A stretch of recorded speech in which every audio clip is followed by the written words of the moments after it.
Bună dimineața din nou. Da. Suntem iar în studioul de podcast, ionusjarca.ro, alături de aceeași energie, Kingo. Acum ai început sau repeți? Am început, cum să nu? Păi, dar n-am spus că în fiecare dimineață ne bem cafeaua? Băi, Kingo. Credeam că e probă. Suntem tot la acest podcast numit Drumul spre 50 cu hashtag, așa o să și fie. Kingo, bine ai venit. Sper că e ok cafeaua. Da, foarte bun, da. E Mulțumesc. interesant așa dimineața la ora 8 să ne întâlnim, să povestim un pic. Știi, până la urmă cam asta trebuie să facă oamenii obișnuiți. Dimineața să încep cu parte de socializare, cu un pic de a vorbi despre lucruri, despre oameni, despre fapte, despre ceea ce se întâmplă în jur, care să te încarce, care să-ți dea o stare de bună stare până la urmă și de bună dispoziție. Kingo, am văzut în primul episod al seriei de podcasturi Drumul spre 50 că ești de o energie imensă în tine. Ești ca o locomotivă care trage în spate totul după tine și nu te oprești. Adică în momentul în care îți pui ceva în gând, te duci rachetă.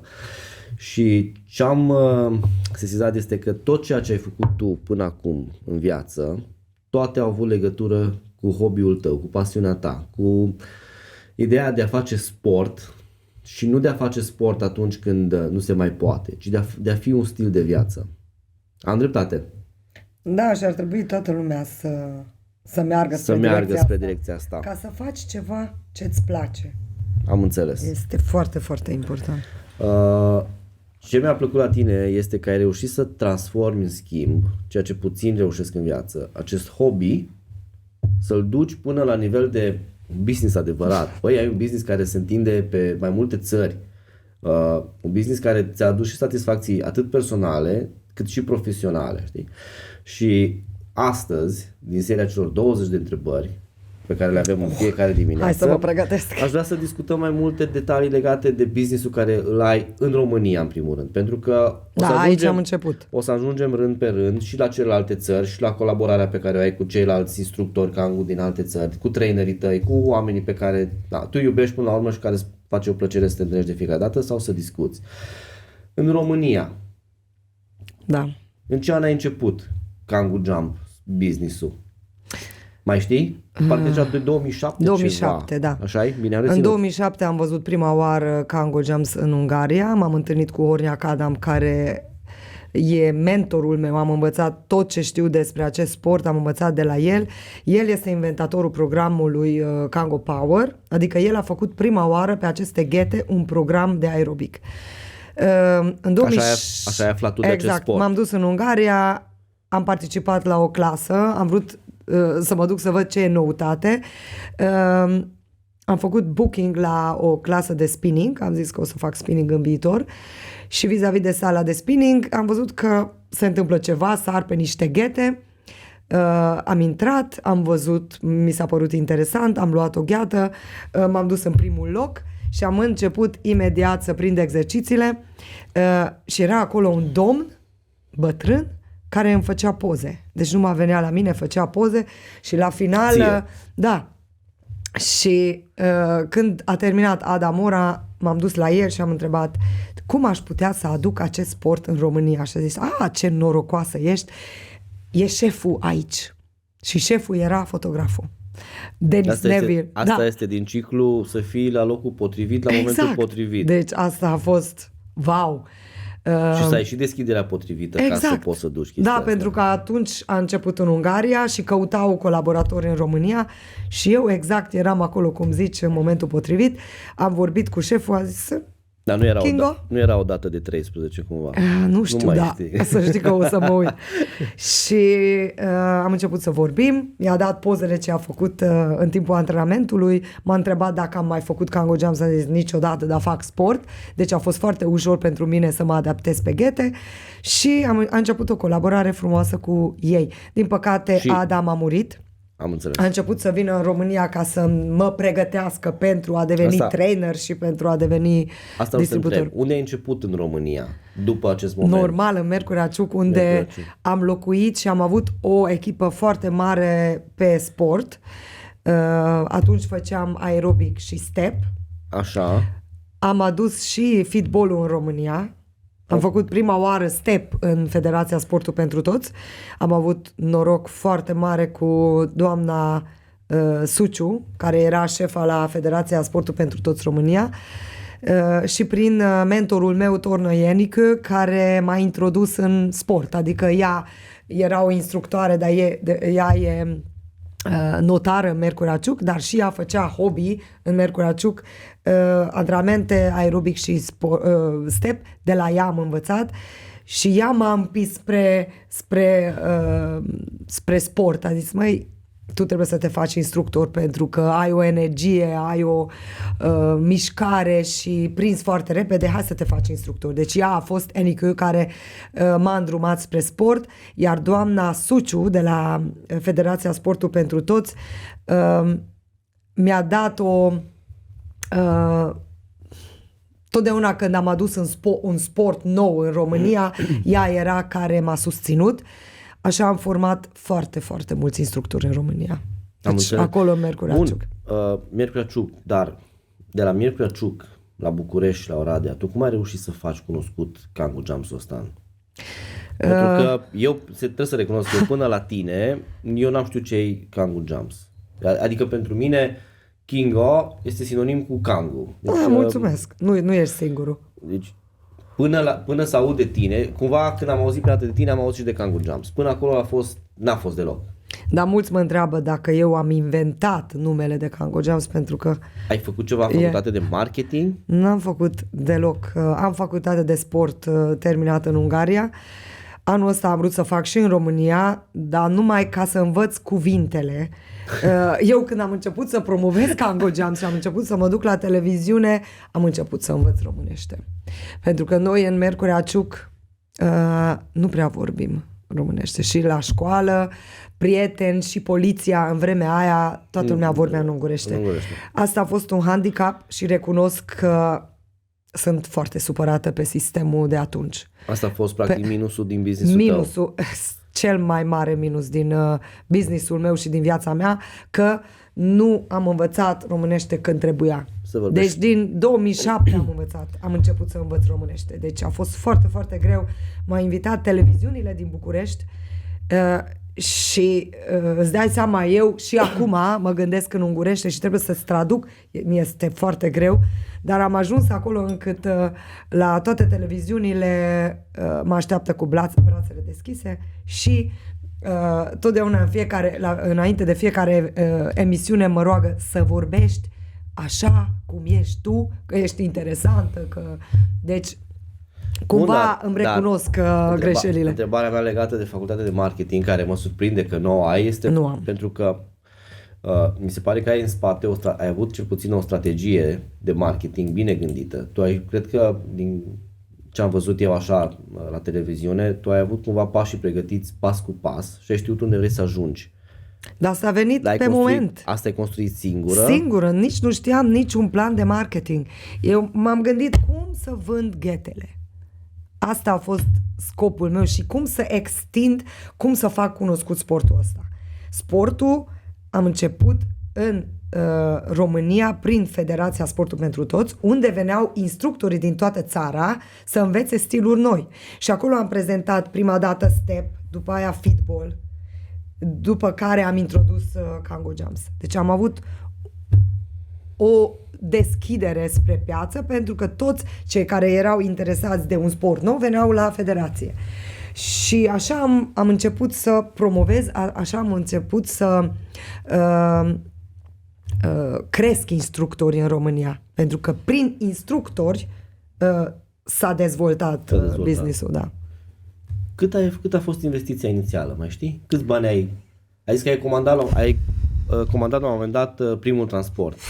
Da. Mai știi primul de unde transport nu era.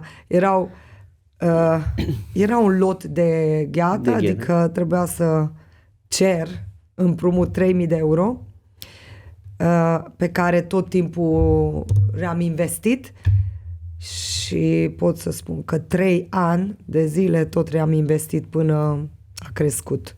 Deci a fost foarte greu pentru că era un produs nou și trebuia să-l fac cunoscut acolo unde, cum am spus înainte, trebuia să vorbesc românește, dar am reușit printr-o echipă foarte frumoasă, prin oameni foarte faini cu care m-am cunoscut în București și peste tot în România. Primul pas a fost să colaborez cu cea mai mare rețea de săli, World Class România, care avea în fiecare oraș o sală de lux, să spunem așa, pentru că ei deschideau săli în hotele sau în parcuri rezidențiale, deci de 5 stele. Am avut în perioada aia 800 de ghete în chirie. Adică la fiecare sală am dat ghete în chirie, plus am format instructori. Ghetele astea se închiriază sau se pot cumpăra? Se și închiriază, se și închiriază. Da. Adică dacă cineva vrea să meargă să facă Kangoo Jumps la o sală, World Class sau unde se mai practică, mă gândesc că sunt o grămadă de instructori deja în atâția ani, pot să închirieze ghetele atunci pe loc sau și le pot achiziționa să fie ale lor? Se poate închiria ghete, se poate cumpăra ghete sau pur și simplu, pentru că așa spun totdeauna, sunt 3 feluri de instructori. Instructorul care face un sport, predă prin hobby, adică nu vrea niciun profit, nu mai merge la sală ca să mențină o formă, cum am început eu. Al doilea tip de instructor este care merge la o sală și sala are toată aparatura, adică și ghete, și biciclete și tot, dar predă la o sală și este plătit pe oră. Sau este a treia categorie de instructori care fac un business, adică deschid sala lor propriu. Au ghete foarte mulți din România și au săli care au de la 20 până la 100 de ghete. Deci se poate face și un business. Vând și francize prin business-ul meu. Momentan, depozitul este în Oradea. Ăsta l-ai mutat din Am mutat din Miercurea Ciuc. Mă gândesc prima dată. L-ai mutat în București. Am mutat în București, de acolo m-am mutat aici pentru că e un loc potrivit pentru distribuție. E mult mai ușor, granițele sunt mai aproape, adică Ungaria, Serbia, Croația. Și în Suedia, și Croația, și Bulgaria este mai ușor de trimis.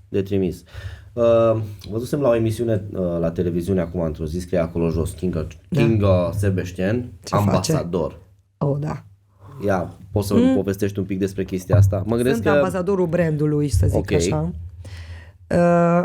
Este un brand internațional inventat și patentat de Dennis Neville. El a fost cel care a văzut prima oară, pentru că ghetele de fapt sunt inventate pentru reabilitare, recuperare, și el cu Adam, Horniak Adam din Ungaria, au implementat programul de aerobic pe ghete. El este inventatorul, el a patentat brandul. Și cum ai ajuns tu să fii ambasadorul? Doar pentru că te-ai implicat și m-am implicat, am devenit distributorul lor și am devenit brand ambasador, după care am devenit trainer pentru a da licențe pentru instructorii care sau toți cei care vor să devină instructori. Este o licență, o diplomă de fapt. Trebuie să facă un anumit program. Trebuie să înveți un curs. Da, nu este ușor să devii instructor. Și cursul ăsta îl fac cu tine sau? Da, când am început am avut lunar 20-40 de candidați. După 5 ani am avut o problemă vocală, de la predare, de la vorbit tot timpul, pentru că un curs dura 2-3 zile la sfârșitul săptămânii și vorbit 8 ore pe zi plus predat și făcând exerciții, am început să am probleme cu corzile vocale și trebuia să iau pauză. După care am format traineri. 5 traineri am adus în Spania să-l formez pentru firma mea ca să mă ajute la predare. Și momentan, în prezent ei fac aceste cursuri pentru viitorii traineri? Da. Am înțeles. Așa din poți păcate, să te ocupi și tu de business, sau? Exact. Acum mă concentrez numai la vânzare, la programe, dezvolt programe de slăbit, de tonifiere, de programe medicale, iar trainerii fac cursuri prin firma mea. Momentan am rămas cu un trainer, Ildico Marica, care ține cursuri și online și fizic, iar ceilalți care au fost tot așa formați, după ce am crescut și am format și le-am învățat tot ce trebuia să știe, sunt și cei care s-au întors cu spatele sau au făcut lucruri foarte, foarte urâte pentru mine. Da, lucrurile astea de obicei se întâmplă, din păcate, încă. Nicio problemă. Vin alții în urma lor, adică nu este cu mai o multă pierdere. dedicare. Numai că, știi, când te adaptezi și te împrietenești și vezi cum cresc, după care îți fac rău și îți murdăresc numele, nu e așa de plăcut. Dar m-au întărit și norocul lor și norocul meu că uit foarte repede și mă concentrez numai la lucruri pozitive. La lucruri pozitive. Ai avut în 2019, fix în toamna de dinainte de pandemie. Eu atunci te-am cunoscut pe tine. Nu știam cine ești. Auzisem de numele tău. Știam cu foarte urât, foarte de câteva luni. Foarte urât. Dar pentru mine, îți spun sincer, a fost impresionant când ai venit în Oradea cu acel Guinness World Record. Și am văzut un camion, era un camion în Piața Unirii, era destul de proaspăt reamenajată Piața Unirii în Oradea. Și am văzut atâta desfășurare de forțe pentru un eveniment sportiv. Da. Nu înțelegeam ce se întâmplă, dar mă bucur că am putut să fiu acolo și să fiu parte din acel și ai făcut Guinness. poze foarte frumoase. Mulțumesc frumos. A fost de pe scenă privit și ți se ridica părul să vezi cum 1300 am fost 2000 de persoane, știu concret pentru că noi am dat ghetele și am avut o aplicație în care trebuia toată lumea să se înscrie. Era important să fim peste 1300 de persoane ca să dobărâm recordul anterior. Am fost 2000 de persoane și s-a oprit în jur de 400 de persoane. Deci am intrat în cartea recordurilor cu 1657 de persoane. Deci, privit de pe scenă, în momentul în care tu săreai și ei săreau în tandem cu tine, era o euforie și o energie imensă. Extraordinar. Mai mergeam printre ei, mă plimbam atunci să fac fotografii și vedeam că nu se lasă, știi? Nu se lasă și că au venit acolo pentru că credeau într-un vis și visul era plecat de la tine. Da. Poate povestim la un viitor podcast despre tot ce a însemnat logistica acestui eveniment. Trebuie să povestesc foarte mult, da. Și a fost mega frumos. Mega frumos. Mulțumesc. Și acum îmi aduc aminte energia aceea. Haideți, încă un pic, se mai poate. Și lumea mergea în continuare. Trebuia să sărim 30 de minute. Și a fost o zi în care a fost destul de cald. 13 octombrie. Da, dar a fost cald. Eu țin minte pentru că eram într-o simplă octombrie, îți dai seama. Dumnezeu a fost cu noi. Da. Deci a fost o zi extraordinară. A fost un eveniment, a fost cel mai mare eveniment de fapt organizat în Kango Jams România. Aici trebuie să mulțumesc colegilor mei cu care am organizat împreună, cu domnul doctor Alin Iova, doamna doctor Olivia Ligia Burtă și doamna doctor Pușa, Dorina Fărcaș, că este meritul nostru, 4. Că suntem în cartea recordurilor cu cea mai mare oră de sport din lume. Deci n-a făcut nimeni în lume un eveniment așa de mare. Eu am mai organizat în fiecare țară festival internațional în care am avut 800-1000 de persoane, dar 2000 de persoane niciodată. Deci Oradea e top, top, top. A fost... cu World Class am organizat în București odată, în care am avut artiști VIP-uri din București. Din păcate aici trebuie să adaug că acum 6 ani World Class a fost vândut ca franciză și au fost scoase toate orele care nu fac parte din franciza lor.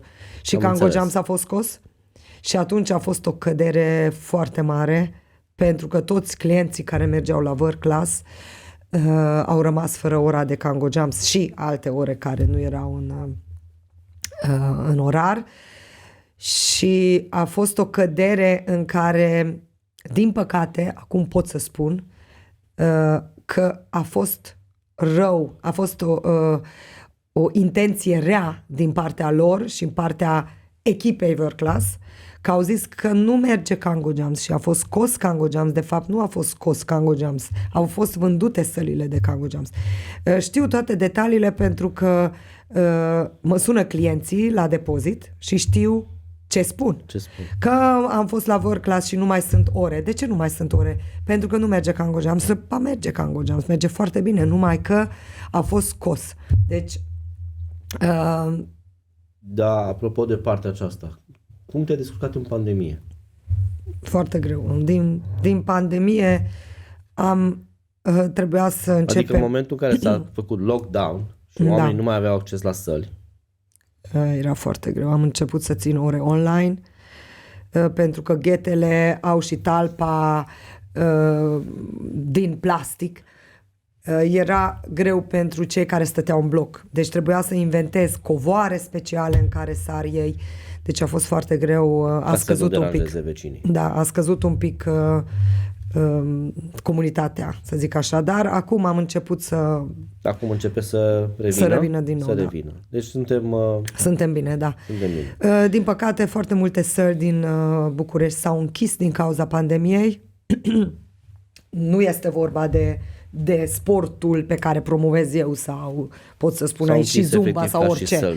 S-au închis sălile pentru că erau pe proiecte europene sau erau pe alte proiecte și s-au închis.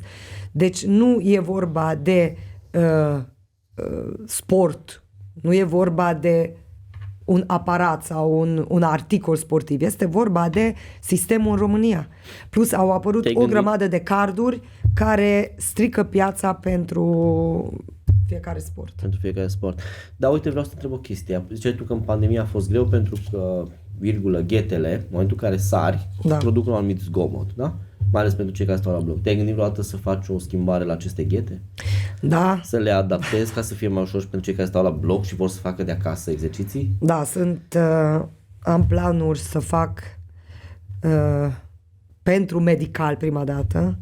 Asta e și scopul meu, ca în 2019 studiul pe care l-am făcut ca să mă duc înapoi în partea de recuperare, reabilitare, și o să avem și o gheată special pentru cei care au probleme medicale.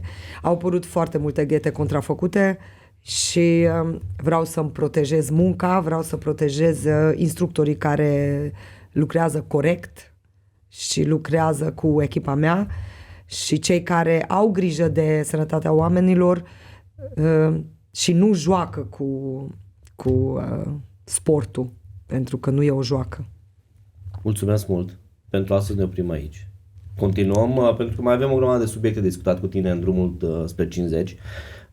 O să vreau să aflăm mai multe detalii și despre ora de a bate recordul care s-a întâmplat la Oradea, dar o să vreau să discutăm un pic și despre business-ul pe care l-ai și colaborarea pe care o ai cu Suedia, cu Bulgaria, cu Serbia, cu Croația. Sunt doar câteva dintre țările pe care știu că tu le ții aproape și pe unde furnizezi și partea de ghete. Oricum, mulțumesc că am început cu România, pentru că este o țară în care eu m-am ridicat, România m-a susținut,